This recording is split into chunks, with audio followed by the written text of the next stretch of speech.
Education support channel में आप सभी का स्वागत है। आपने यूट्यूब चैनल को जरूर सब्सक्राइब करिए। कॉर्पोरेट फाइनेंस जैसे कि आप लोग जानते हैं हम लोग कर रहे हैं, तो कॉर्पोरेट फाइनेंस का फर्स्ट वीडियो हम लोग ने क्लियर कर लिया है। अब सेकंड वीडियो है। इस सेकंड वीडियो को भी लास्ट तक जरूर देखिएगा। पूरी अंडरस्टैंडिंग आपको हो जाएगी कि किस तरीके से कंपनी के अंदर कॉर्पोरेट सेक्टर में किस तरीके से फाइनेंस का मैनेजमेंट किया जाता है। आप उस फाइनेंशियल मैनेजमेंट का हम नेचर जानेंगे, उसके कुछ फीचर्स के बारे में जानने वाले हैं जो कि बहुत ही काम आएगा। और ये वीडियो बहुत ही अंडरस्टैंडिंग होगी इस वीडियो से आपको, ताकि फ्यूचर में अगर आप कॉर्पोरेट सेक्टर में जॉब करते हैं तो आपको इन चीज़ों के बारे में जानना बहुत ही इम्पॉर्टेंट रखता है।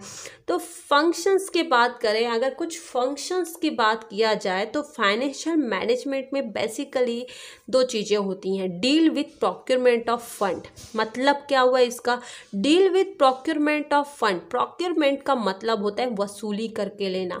जैसे कि कोई फंड है, उस फंड का पूरा वसूली करके लेना है, तो कॉर्पोरेट सेक्टर में मेजॉरिटी वसूली करके लेना। जैसे कि अगर आप में जैसे कि 10 लोगों को, जस्ट एक एग्जांपल दे रही हूँ, 10 लोगों को अगर एक एम्प्लॉय मैंने रखा या फिर आपने एक एम्प्लॉय रखा, आप एक कंपनी के मालिक हैं और आपने बहुत सारे एम्प्लॉयज़ रखे हैं। एक एम्प्लॉय से आप 1 लाख रुपए अर्न करते हैं, ठीक है, और उस एम्प्लॉय को 20,000 सैलरी पर मंथ देते हैं और मंथली आप 1 लाख उस एम्प्लॉय से अर्न कर रहे हैं। तो देखा आपने इस तरीके से, मतलब उस एम्प्लॉय से कितना आप वसूली कर रहे हो, समझ में आ रहा है। तो इसी तरीके से मेथड कॉर्पोरेट फाइनेंस में चलता है। अब आप देखिए यहाँ पे कि फंड हो गया, दूसरी चीज़ देयर इफेक्टिव यूटिलाइजेशन, कि किस तरीके से आप उसका यूटिलाइज करेंगे, प्रॉपरली भरपूर उसका यूज़ करेंगे। द फर्स्ट बेसिक फंक्शन और एक्सपेक्ट फाइनेंशियल मैनेजमेंट का है वो है प्रोक्योरमेंट ऑफ फंड, कि किस तरीके से पैसे को हमें वसूली करना है, पूरा यूज़ करना है। Fund can be procured from different source, बहुत सारे सोर्सेस होते हैं। There procurement is a complex problem for business concern. हर बिजनेस कंसेप्ट को ये एक देखा जाए तो कॉम्प्लेक्स भी रहता है कि भाई किस तरीके से हम वसूली करके लें, लेकिन ये तो करना होगा ही। Fund procurement from different source have different character. अब हर एक के डिफरेंट सोर्सेस होंगे तो भाई कैरेक्टर, उसके तरीके भी अलग होंगे, और दूसरी चीज़ के उसके रिस्क अलग होंगे, कॉस्ट अलग होगी, कंट्रोल अलग होगा। पहली चीज़ देखा जाए तो फंड रेज बाय, अब पैसा किस तरीके से हम बढ़ाएंगे, तो raise by issuing equity share post no risk to the company. जब कंपनी इक्विटी शेयर मार्केट में जब डाल देती है ना, तो उसका ये जो रिस्क है वो चला जाता है। और ये कैसे जाता है वो भी मैं आपको बताऊंगी। देयर प्रोक्योरमेंट इज अ, अब यहाँ पे जो रिस्क बोला गया कि no risk to the company, the fund raise are quite expensive, और जो फंड है वो बहुत ही जल्दी मतलब ज़्यादा हो जाता है। The issue of new share में dilute the control of existing shareholder, और उनके लिए जो एग्जिस्टिंग शेयर होल्डर होता है उनके लिए थोड़ा होगा प्रॉब्लम, लेकिन कंपनी के लिए नहीं होता है। ऐसा क्यों? देखो, जब कंपनी को पैसा अर्न करना होता है ना, तो वो देखती है तरीके। जैसे कि कंपनी के पास है 100 शेयर, अब 100 शेयर हैं तो कंपनी अगर अपना 10% या समझ लो 2% का भी शेयर मार्केट में दे देती है, और कंपनी को करोड़ों रुपए चाहिए, समझो 1 करोड़ चाहिए। कंपनी क्या करती है कि अपना जो 2% उसने दिया है, उसका 1 शेयर की कीमत थी, वो थी समझ लो 1,000 रुपये, ठीक है। आप मार्केट में जैसे शेयर मार्केट में गए, या फिर आप लोग ग्रो मोर जो ऐप है, बहुत सारे ऐप है, उनसे आपने कर लिया, इक्विटी शेयर के ऊपर ले लिया, बिकॉज इक्विटी शेयर वालों को कई बार डिविडेंड भी मिलता है, ठीक है, तो बोनस भी मिल जाते, प्रॉफिट चली गई कंपनी, तो बहुत सारे लोग इक्विटी में लेते हैं। इक्विटी में लेना मतलब डिलीवर में लेना पड़ता है वो, उसका भी वीडियो अगर आपको चाहिए तो प्लीज़ कमेंट करिएगा, मैं आपको बहुत डीप में बताऊंगी उस सारी चीज़ें।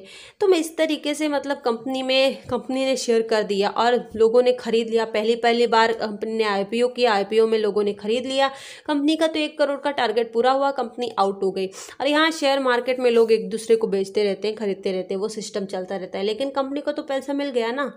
Debenture is relatively chapter source of fund, fund. अब यहाँ पे देखा जाए तो डिबेंचर भी बहुत बड़ा रोल प्ले करता है, बिकॉज कि इससे भी हम क्या करते हैं, पैसा लेते हैं, but involve high risk as they are to be repaid in accordance with term of agreement. Agreement के द्वारा लिखा रहता है कि भाई हम पैसा दे रहे हैं तेरे को, जैसे आपका फ्रेंड है आपको दे रहा है, आपको कंपनी वाले हो भाई, तो आपको दे रहा है तो वो भाई पैसा दे रहा है, लेकिन वापस आपको से लेगा वो। तो ये सारी चीज़ें चलती रहती है।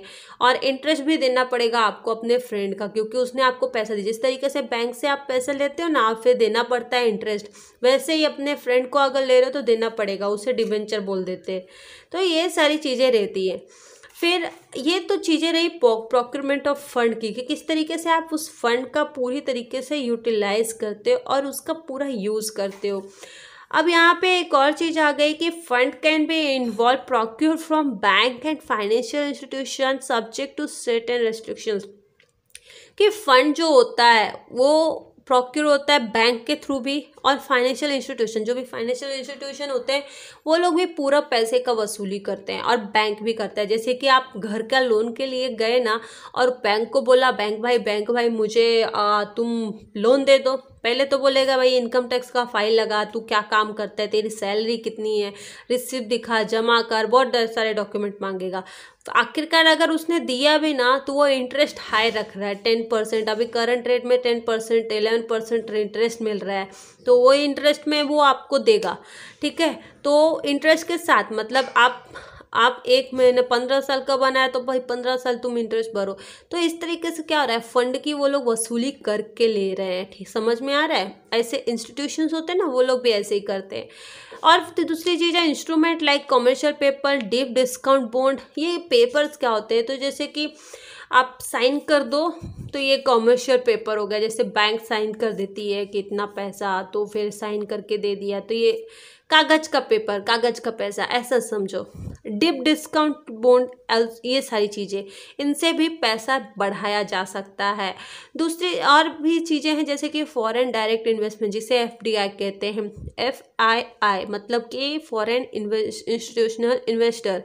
ये 2 मेजर रूट रहते हैं जो कि फंड को रेज करने में, कहाँ से, इंटरनेशनल सोर्स के थ्रू या फिर बिसाइड ADR एंड GDR, इनके थ्रू लाया जाता है। और फिर दूसरी चीज़ है इफेक्टिव यूटिलाइजेशन ऑफ फंड। अब जैसे पैसा दिया तो भाई वसूली करके तो लिया, अब जो पैसा आया उसका यूज़ भी तो करना है, यूटिलाइज करना उस पैसे का। तो since all fund are procure at certain cost, therefore it is necessary for the finance manager to take appropriate and timely access so that the fund do not remain idle. मतलब यहाँ पे बोला गया कि फाइनेंस मैनेजर जो रहता है ना, जैसे कि आपकी कंपनी, आपका फाइनेंस मैनेजर कंपनी का जो होगा उसको तो मस्ट है, कंपलसरी है कि भाई टाइम से टाइम तुम actions low regarding your fund. अगर नहीं लिया तो प्रॉब्लम आ जाती है। तो ये सारी चीज़ें रहती है। अब बात करते हैं यहाँ पे जैसे कि if this fund are not utilise, अगर पैसे का हम प्रॉपरली यूटिलाइज नहीं करते तो भाई क्या हो जाएगा, तो देखो in the manner so that they generate an income higher than the cost of procuring them, then there is no point of is running the business. देखिए अगर आपने बिजनेस स्टार्ट किया, कंपनी खड़ी की, और उस फंड में जो भी आपके कंपनी में पैसा आ रहा है अगर आप उसका यूज़ बराबर नहीं करेंगे ना तो कोई मतलब नहीं कंपनी क्रिएट करके।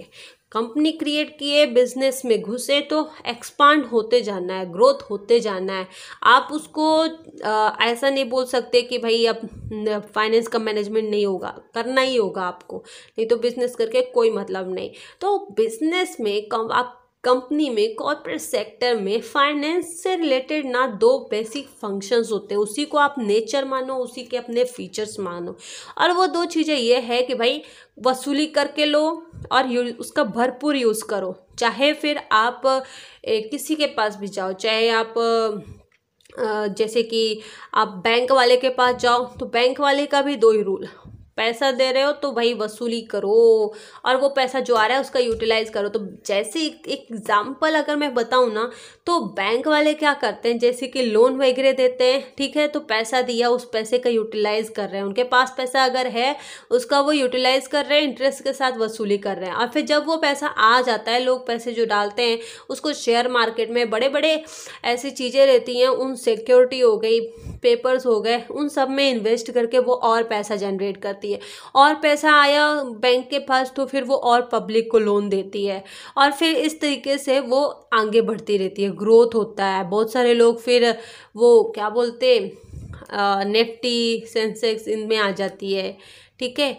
तो ये सारे प्रोसेस रहता है, तो ये मस्ट है कोई भी कंपनी के लिए। तो आज हमने जाना कॉर्पोरेट सेक्टर में फाइनेंशियल मैनेजमेंट में उसके बेसिक फंक्शन और नेचर, जिसमें कि प्रोक्योरमेंट ऑफ फंड और इफेक्टिव यूटिलाइजेशन होता है। आई होप कि ये बहुत ही ईजी गया होगा आपको अंडरस्टैंडिंग में। अगर डाउट है तो प्लीज़ कमेंट करिए। नेक्स्ट वीडियो में हम मैनेजर फंक्शन के बारे में जानेंगे।